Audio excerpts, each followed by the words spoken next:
You might open to Daniel 7, and if you have a marker in your Bible, you might put your marker there, and then also open to Revelation 13. And we're going to spend a little bit of time in both of those passages this morning. And so you might mark one of those and leave one of them open, or put your finger in one, or whatever, because we'll look at both of those just momentarily.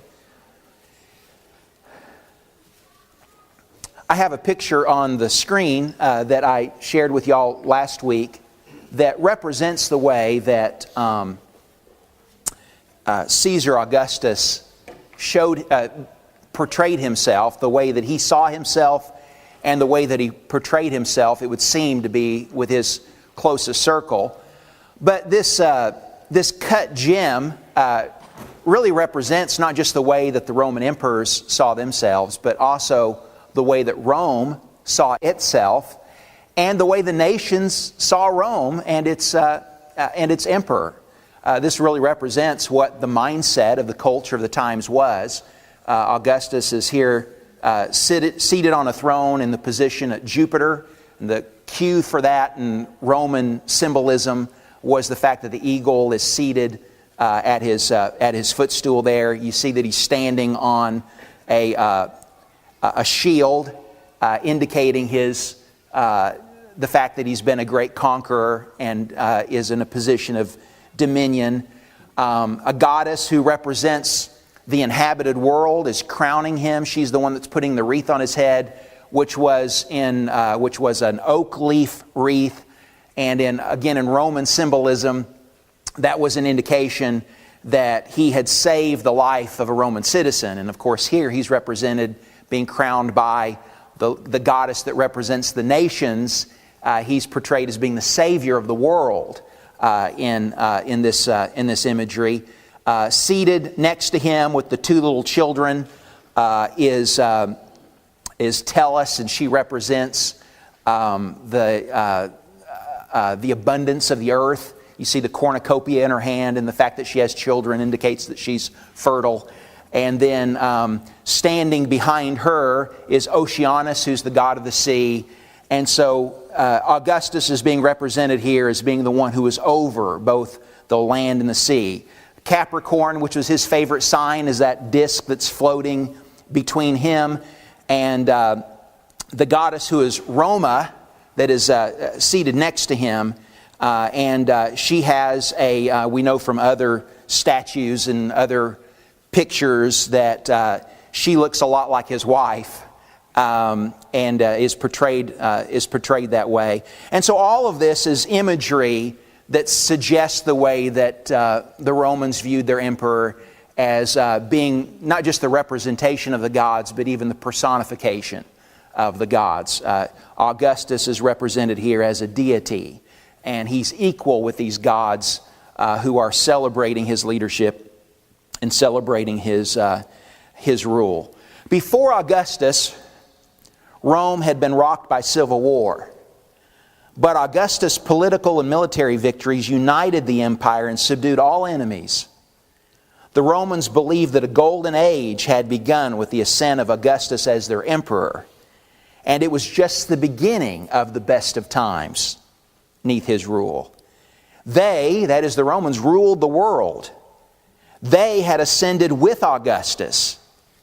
He liked to call himself the first of citizens, and they, of course, then were the first of nations, a chosen people. And the world was blessed with them being in charge. They were the superpower. There was no formidable foe. They lived, if you lived in the age of the first century following the reign of Augustus, you were living in the best of times. There was world peace under the administration of Rome. They were powerful, they were prosperous. If you were a Roman citizen living in the city of Rome, the wealth of the nations was pouring into that city. The exotic goods of faraway lands poured into your marketplace. There was a larger leisure class in Rome in the first century than had been experienced by any city in the ancient world prior to their days. There were more refinements that were accessible to the common man than ever before. And a Roman citizen took his privileges anywhere he roamed in the Roman world. But not only did the native Romans embrace the New World Order, so did all of the nations that had been subjugated by Rome. They were better off under Rome than they had been as independent powers. Roman roads gave you access and ease of travel. Roman troops gave you protection and civil order. Roman law meant that you had justice and protected liberties. Roman coinage was better than MasterCard. It was good everywhere. Roman aqueducts meant good water supplies. Roman ships meant ample supplies of grain and goods, and trading of your resources, your local resources, with the world, which helped your local economy. Everyone was getting wealthier under the Roman rule. Roman architects and engineers were building better cities faster, with more beautiful architecture, with their concrete and with their arches, methods of construction that they had invented. Augustus bragged that he turned Rome from being a city of brick into a city of marble, indicating the kind of public works that took place in his 40-year reign.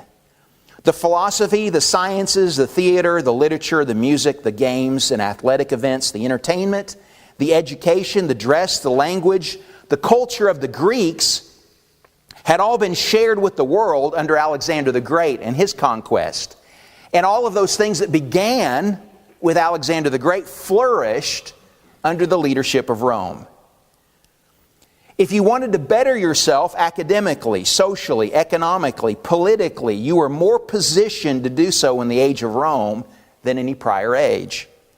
It was a very upwardly mobile society, and so opportunities for advancement, whatever your social status, abounded with the coming of Rome's rule. Augustus, other emperors, the poets, the politicians, the historians, the people saw themselves as chosen by the gods. That's how they explained what had happened in their times and in their world. And the world was blessed, even as depicted here, saved, exalted, because of the leadership of the Roman people and their emperor who was at the helm. And you can see how thinking moved from seeing themselves as chosen or anointed by the gods to even then being destined, perhaps from birth, then to the notion of even somehow being related to the gods and deities themselves, that they were maybe first figuratively sons, but then quite literally sons. From being the representation of a deity of Jupiter on earth to being the personification of Jupiter on earth to being the son of Jupiter on earth. And the people weren't offended by that kind of terminology and by that kind of transition and by the growth of that kind of thinking or perspective, because they had been elevated along with Augustus and the other emperors. They were the chosen race, and he was the chosen ruler, and everything was good. Regions like Asia Minor, where the 7 churches are located to whom the book of Revelation was first written, regions like Asia Minor embrace this myth of the emperor being a god. And part of the reason for that is, of course, that Eastern religions had a history of associating kings and emperors with deity. And so the Roman emperors were a little reluctant, and politicians, to kind of push the notion too blatantly of the emperor being a god in the city of Rome itself. But everybody kind of tolerated that propaganda in other regions because it was expedient. I mean, if they like to think that you were a god, then and that meant that you had a peaceful rule in a newly conquered territory, then it was expedient to encourage that kind of thing. And then, of course, it was expedient for the people because it was part of the way that they incurred favor with the ones that were in charge, with the ruling with the ruling power. And so the cities and the leadership in provinces like Asia Minor courted the favor of Rome and the Senate and the emperors by asking permission to build temples showing homage to the Roman gods and allegiance to the Roman emperor. And any of the early temples that were built were really temples to gods like Roma, the goddess of Rome. But there would be some allegiance or some homage or some reverence that would be shown to the emperor too, as being the representation of Roma on earth. But then that transition to where the emperors themselves had a more elevated, a more revered status in the eyes of the people. Showing homage to the Roman gods and allegiance to the Roman emperor was, again, a way of showing your loyalty to Rome. And everyone knows the gods like you to build temples to honor them. And so if Rome was the ruling power and you paid homage to the Roman gods, and the quicker you did that, and the more you did that, the thinking of the people was, in a world that was, like Paul said of the Athenians, very religious in many respects because they had so many temples and so many idols. If they were offering temples and statues and altars and that sort of thing to the Roman gods, then they, of course, were thinking that they were incurring the favor of the Roman gods, and their country would be even more blessed. And it was a way for them to show gratitude for the new world order that they had brought, and for the blessings that you enjoyed under the Roman rule. And if you were a politician that proposed to build a temple, and you sent your appeal, your entreaty to the Roman Senate, and you volunteered to fund the venture, this kind of thing was being done all the time, your name might be remembered perhaps for future appointments to some kind of governmental position. Building temples brought jobs to the city, people that would work in building the temples, and those resources would have to be mined. There would be priests that would serve in these temples, and priestly positions were political offices. Building temples beautified the cities. And they were not just monuments to the gods, they were also monuments. Think about our times and our cities and our buildings. Building them was a monument to human engineering as well, and to human achievement, and to human wealth, and to the status of your city, and was a monument to progress as much as it was a monument to the gods.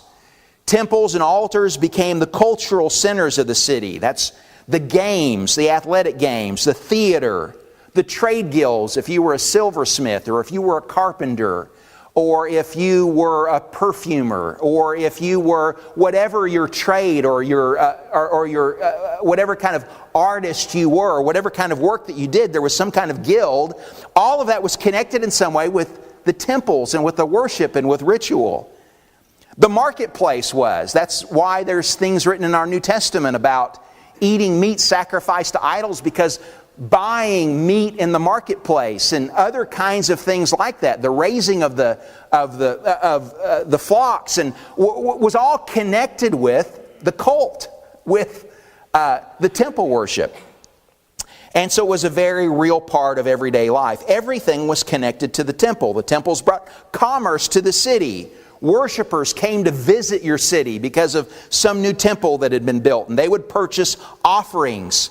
And artisans would make little images, little trinkets that you could take with you. And we read about the kind of conflict that created in the book of Acts, where the silversmiths get all in a tizzy because Paul comes and he starts preaching about Jesus, and he starts hurting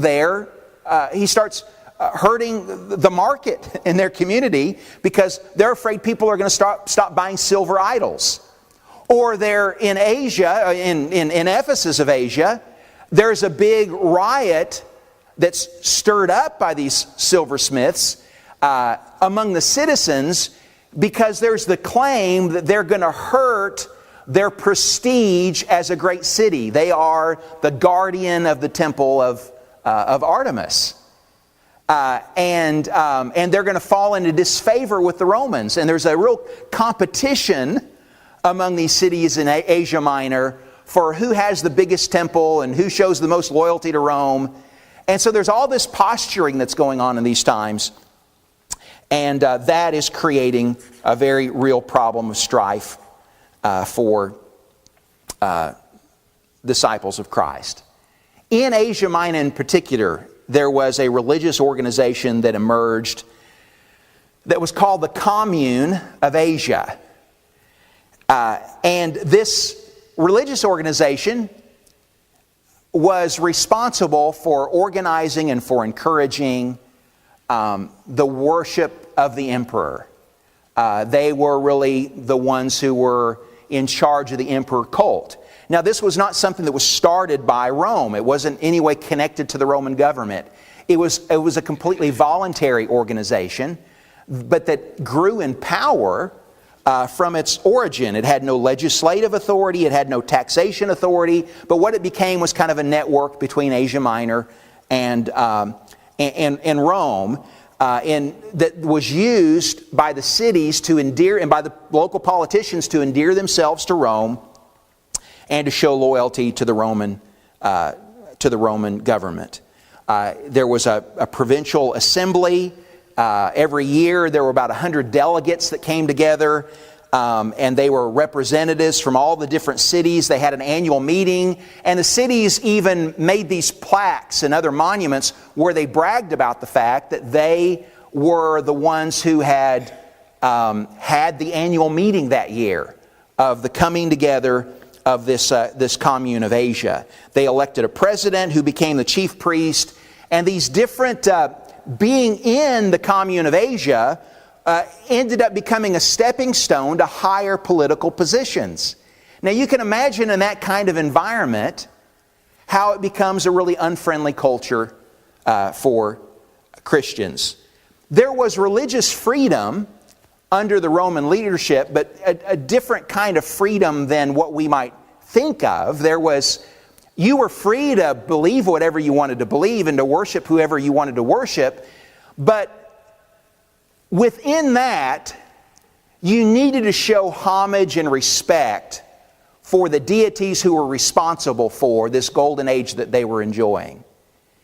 You needed to pay homage to the Roman emperor.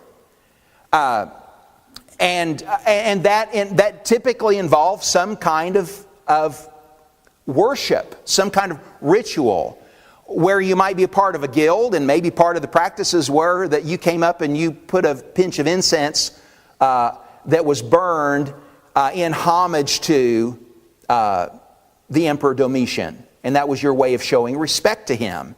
And he was the one responsible for. I mean, it was paying respect to the gods who are responsible for the prosperity that we have in our guild and in our city and in our environment and in our culture.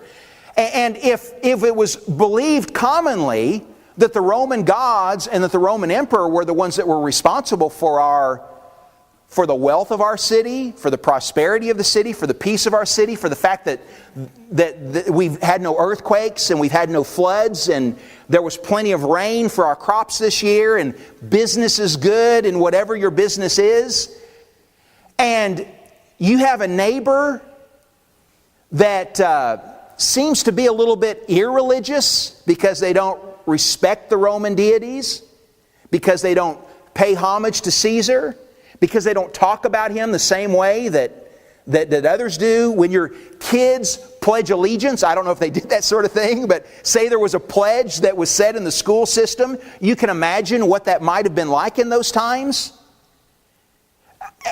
And so if you're not showing respect to the deities that are responsible, as they think, for our present day peace and our present day prosperity, then what's wrong with you? In fact, it was not uncommon for Christians to be regarded as atheists because they didn't accept the Roman gods and the Roman deities. And so you can see what happens when you begin to be labeled that way, as being an atheist or being godless or being irreverent or as being rebellious, because why wouldn't you honor? Everybody is a polytheist, believes in many gods. And so you can see how that would move from being thought of as being weird to being shunned, to if something bad happens in town or happens in your neighborhood or happens to your business, then maybe those Christians are responsible for that. To not being hired, to not being, to people not doing business with you, to being shunned by your family. And the bigger the threat was, of course, then the greater, or the bigger the threat even was perceived, then the greater sanctions against you might be. And so while there was no official policy against Christians, there was no Roman law that said that you couldn't be a Christian.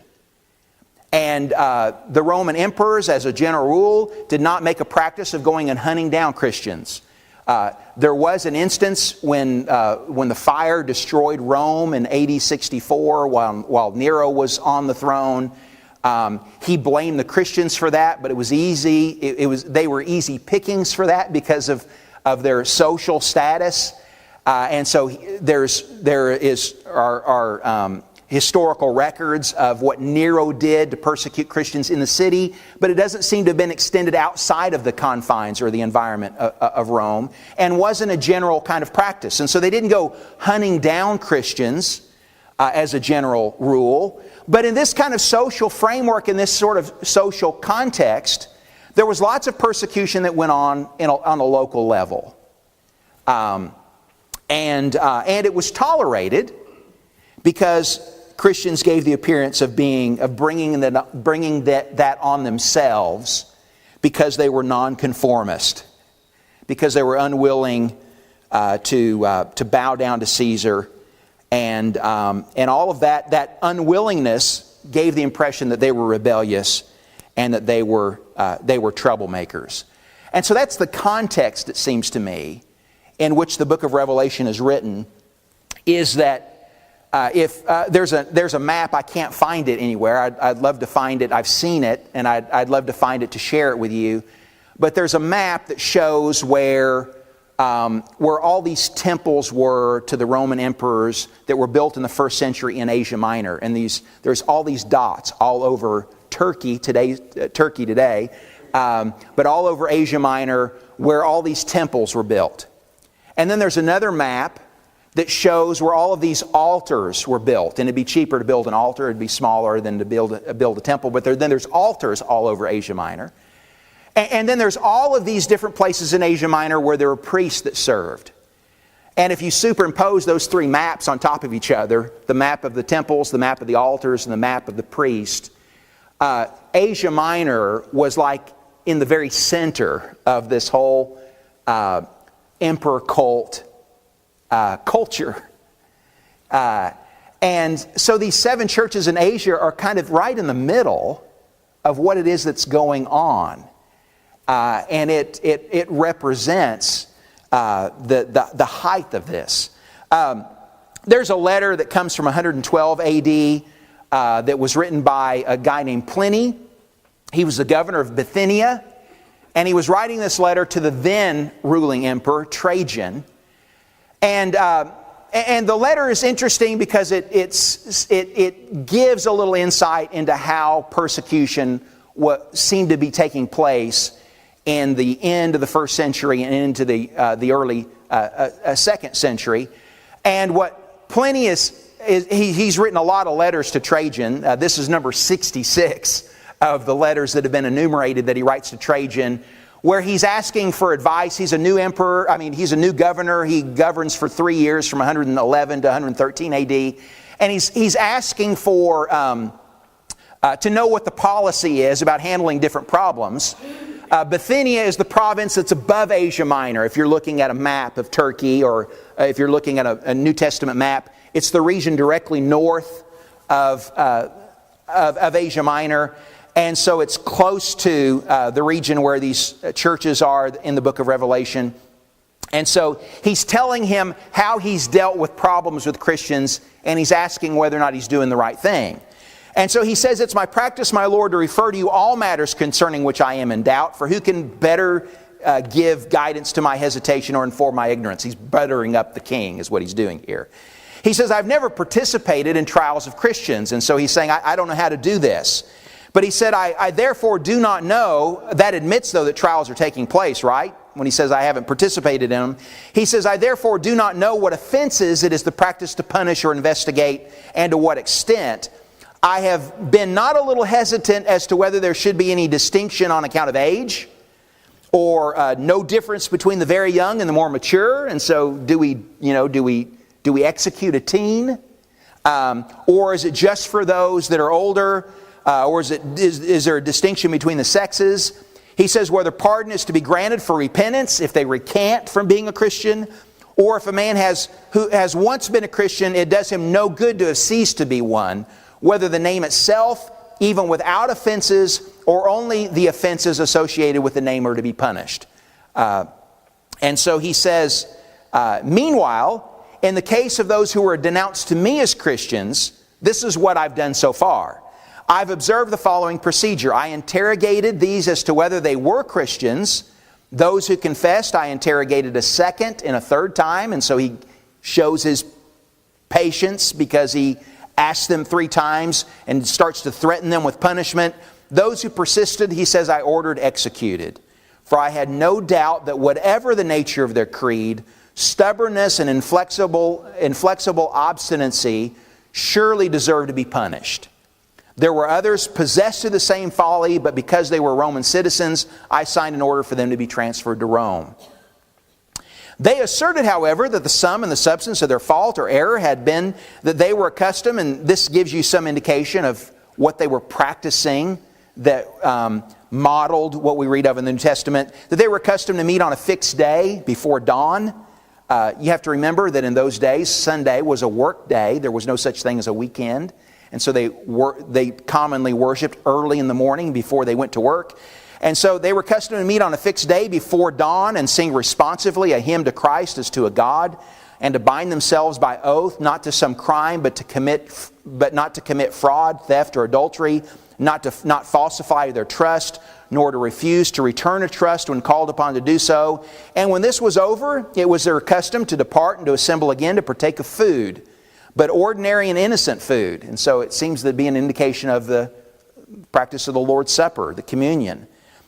"Even this they affirmed they had ceased to do after my edict, by which in accordance with your instructions I had forbidden political associations," is how that's being characterized by him.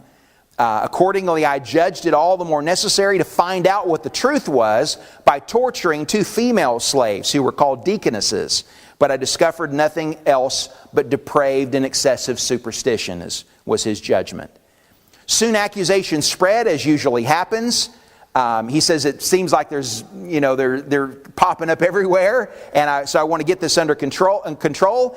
And he said, because of the proceedings going on and several incidents occurred, an anonymous document was published containing the names of many persons. Those who denied that they were or had been Christians when they invoked gods in words dictated by me, offered prayer with incense and wine to your image, which I had ordered to be brought for this purpose together with the statues of the gods, and moreover cursed Christ, none of which those who are really Christians, it is said, can be forced to do. These I thought should be discharged. Others, named by the informer, declared that they were Christians, but then denied it, asserting that they had been but had ceased to be some 3 years before. Others, many years, some as much as 25 years. And so there were some that said that they had quit being Christians 25 years ago. They all worshipped your image and the statues of the gods and cursed Christ. And so he feels like what he did here was, of course, a success because he was deterring people from their allegiance to Christ. He says, I therefore postponed the investigation and hastened to consult you, for the matter seemed to me to warrant consulting you, especially because of the number involved. For many persons of every age, every rank, and also of both sexes are and will be endangered. For the contagion of the superstition has spread not only to the cities, but also to the villages and farms. But it seems possible to check and to cure it. It is certainly quite clear that the temples, which had been almost deserted, have begun to be frequented, that the established religious rites long neglected are being resumed, and that from everywhere sacrificial animals are coming, for which until now very few purchasers could be found. Hence it is easy to imagine what a multitude of people can be reformed if an opportunity for repentance is afforded. And so he thinks that by being gracious and allowing people to give up Christianity, that he's actually doing something that's good for the empire. And so I think that gives a picture of the kind of thing that was going on when and is the context in which Jesus reveals this revelation to John, which is then written to his people. Go to Daniel 7 now, if you would. Daniel chapter 7. And I want to remind you of the picture that we looked at briefly last week where Daniel sees this image of four beasts that's a lot like, or this vision of four beasts that's a lot like the image that he saw back in Daniel 2. There were four parts to this statue that he saw, this image that he saw. And here he sees four beasts. The first beast, all of them come up out of the sea. The first beast that pops up out of the sea looks like a lion. The second beast that comes up out of the sea is a bear. The third beast that comes up out of the sea is a leopard. And all of them seem to represent the empires that came between the time of Daniel and the time of the New Testament. The lion is Babylon, and the bear is the Medes and the Persians, and then the leopard is the Greeks under Alexander the Great. And then there's a beast that comes up that is, I'm going to call it a mystery beast. It's as if when Daniel sees the vision that there's only a spotlight that shines on part of the beast, so it's left a little mysterious. And so he sees that it has big teeth, big iron teeth, he says. And he sees later on in Daniel 7, it describes how it had bronze claws and how it trampled all of the nations. And then he also sees in the darkness, or whatever, that it has 10 horns. And there's one horn that pops up that's bigger than all the other horns, and it's making these big boasts. It's bragging. And you can see in light of what we've seen about what was going on with Rome and her emperors and the culture of the times, what those kind of brags were. And that there's going to arise this nation and this kingdom that has really set itself up against God and really believes that there's something special and really believes themselves to be above everyone else in some way and even equal to God. And a second part of the picture that Daniel sees in Daniel 7 is verse 9, where after seeing this last beast that comes up, he sees then a throne scene where there are all these thrones that are set up for judgment. And on one of the thrones, he says, is the Ancient of Days, who of course is Jehovah. And there is fire that's coming out from before his throne. And myriads are worshiping him. And there's books that are opened, which are judgment books. And the thing that surprises Daniel is that this horn that is on this mystery beast doesn't shut up when Jehovah is seated on his throne. It keeps bragging and it keeps boasting. And so there's no humility at all. There's no reverence for God. And so he says that he kept watching, and he says, and then the beast is slain and it's thrown into the fire. And it's slain and destroyed. And then here's the third scene that Daniel sees, is that while he keeps watching, in the night visions, verse 13, behold, with the clouds of heaven, one like a son of man was coming. And he came up to the Ancient of Days. In order to appreciate fully what's being communicated to Daniel, you need to understand something about the picture of someone coming on the clouds. When Israel came out of Egypt, who led them? Jehovah did. And what was he riding? Yeah, he led them with a pillar of fire and a pillar of cloud. Go back and read Exodus 13 and Exodus 14. And God, their deliverer, comes down in a cloud and He leads them out. And as they go on their 40-year journeys, God is leading them with His cloud. When they are camped at the Red Sea and the Egyptian armies are bearing down, the cloud moves behind Israel, and it's between Israel and Egypt. And Exodus 14 talks about how God looked down out of the cloud and how He confounded or confused the armies of Pharaoh. And so the cloud becomes a protection for them. It becomes a veil for them. God does war for them out of the cloud. There's a beautiful passage that's found in 2 Samuel chapter 22 where David is talking about how God gave him rest from all of his enemies and how He gave him rest from Saul.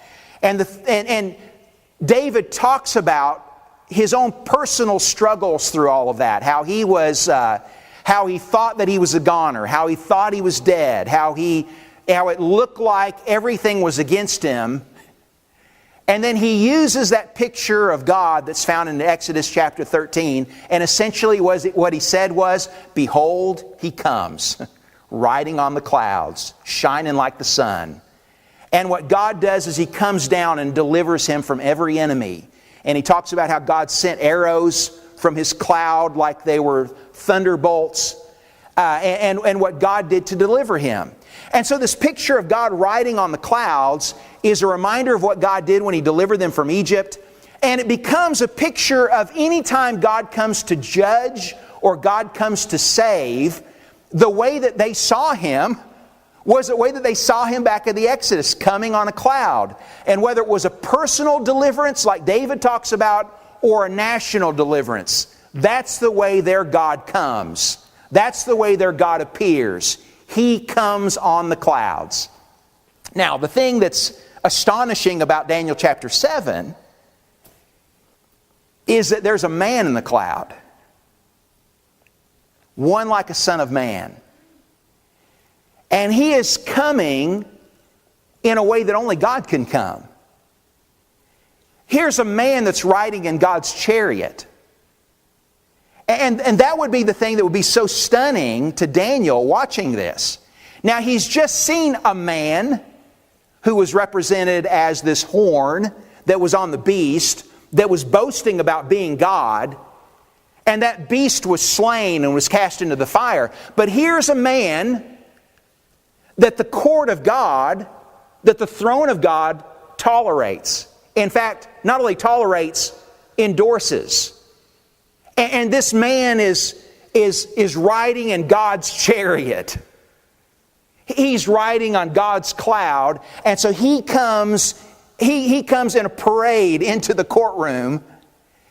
And it says that He comes up to the Ancient of Days and was presented before Him, and to Him was given a kingdom and a glory and a dominion, that all peoples and nations and men of every language might serve Him. His dominion is an everlasting dominion which will not pass away. His kingdom is one which will not be destroyed. And of course, we understand that the picture here is a picture of Jesus, and of the fact that there is going to be this great conflict between this kingdom that represents the kingdoms of men and this kingdom that God is going to set up through His man, who is God become man, Jesus Christ. Go to Revelation chapter 13. And we've got to think in terms of the of just how immersed first century culture was with all of these emblems and symbols and imagery that all were pictures of Roman greatness and grandeur. I mean, it was a multimedia experience. It was everywhere. And Christianity, by comparison, was pretty podunk. I mean, it was pretty feeble and small. Augustus bragged about all the temples he built, but how many temples did Christians build? Not one. They're meeting in homes and meeting in schoolrooms and metal buildings. Augustus has these big palatial temples that have been built to him, and they have all this wealth and they have all this power, and so it's not very impressive. And so what part of the power of the symbolism of the book of Revelation is that God is giving disciples, He's giving Christians pictures to carry around with them of what the world really looks like.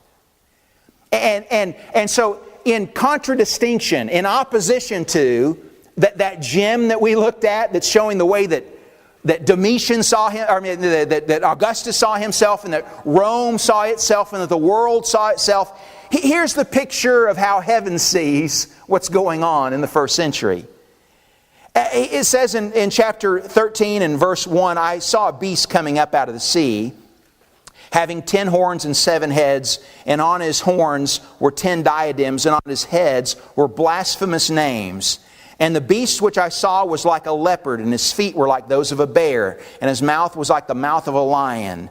And the dragon gave him his power and his throne and great authority.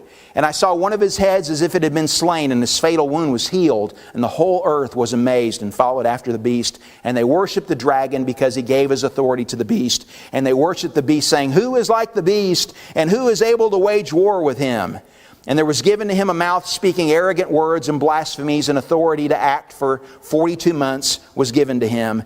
And he opened his mouth in blasphemies against God, to blaspheme his name and his tabernacle, that is, those who dwell in heaven. And it was given him to make war with the saints and to overcome them. And authority over every tribe and people and tongue and nation was given to him. And all who dwell on the earth will worship him, everyone whose name has not been written from the foundation of the world in the book of life of the Lamb who has been slain. If anyone has an ear to hear, let him hear.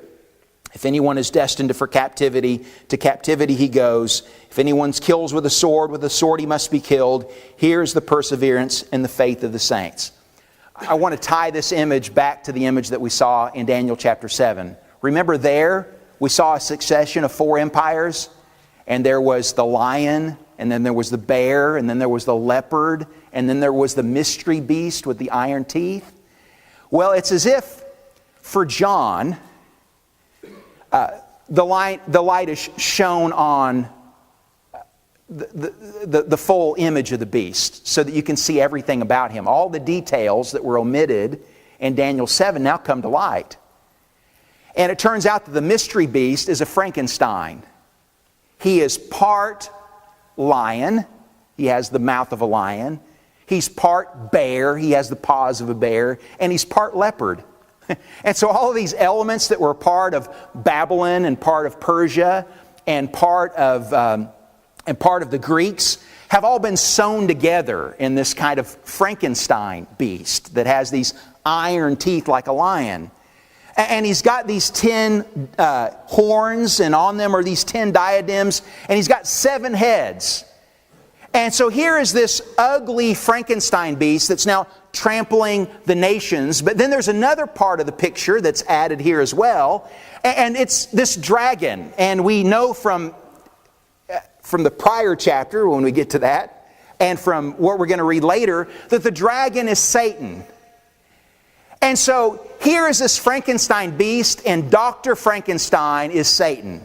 And he's the puppet master. He's the wizard behind all these things that are going on. And so he's pulling the strings and he's releasing the levers. And he's the one that's doing all of this stuff to make Rome look like it's so great, when all it is this kind of Frankenstein beast of all these things that have been put together.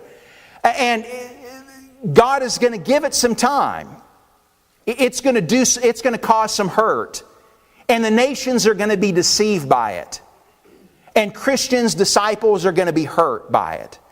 But ultimately, it's going to be judged. And so the picture here in Revelation 13 is the picture of what this beast looks like. And it's being revealed to these disciples to understand that here's how Rome sees itself. This is how our culture and our times sees itself. This is how God sees it. This is the picture of what's going on. There's another picture that's given if you go over to chapter 17 of the book.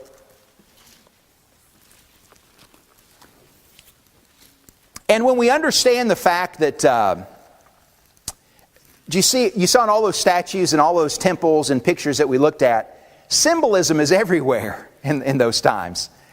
And so the book of Revelation, written with symbols, written with pictures,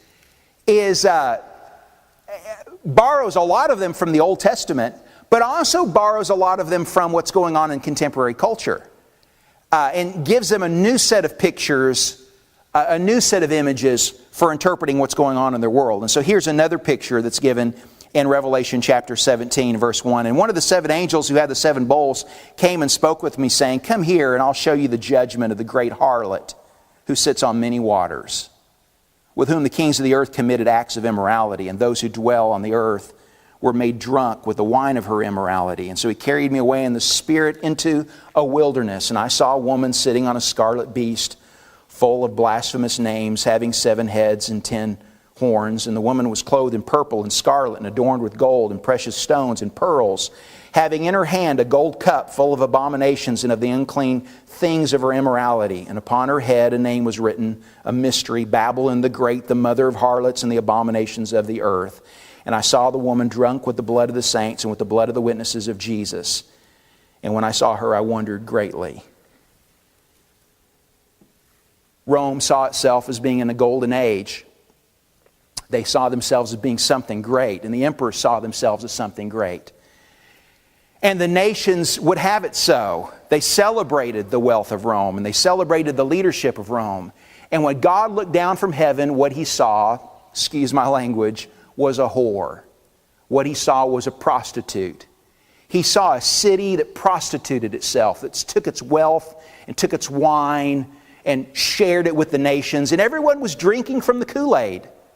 Everybody was enamored with Rome and with her power and with her prowess. And He said, would you want to, you see who she really is when she's unveiled. And this is what Rome is. This is how God sees it. And she's a prostitute that's sitting on, he says, the many waters, on this 7-headed beast that's described here, dressed with scarlet. And yeah, she's rich. And yeah, she's enjoying her cup.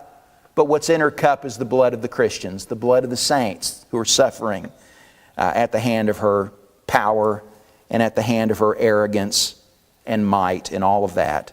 And this is the enemy that the early disciples are facing, and the enemy that God is going to judge. Okay, are we out of time? Yes. Okay.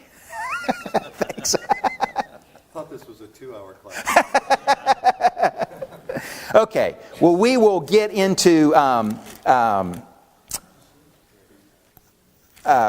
Actually, next time we're probably going to look at chapters 2 and 3. I think that I'm going to take our lesson this morning from Revelation chapter 1, and so spend some time in the sermon getting into the text. And so look at chapters 2 and 3 at the letters to the 7 churches next time.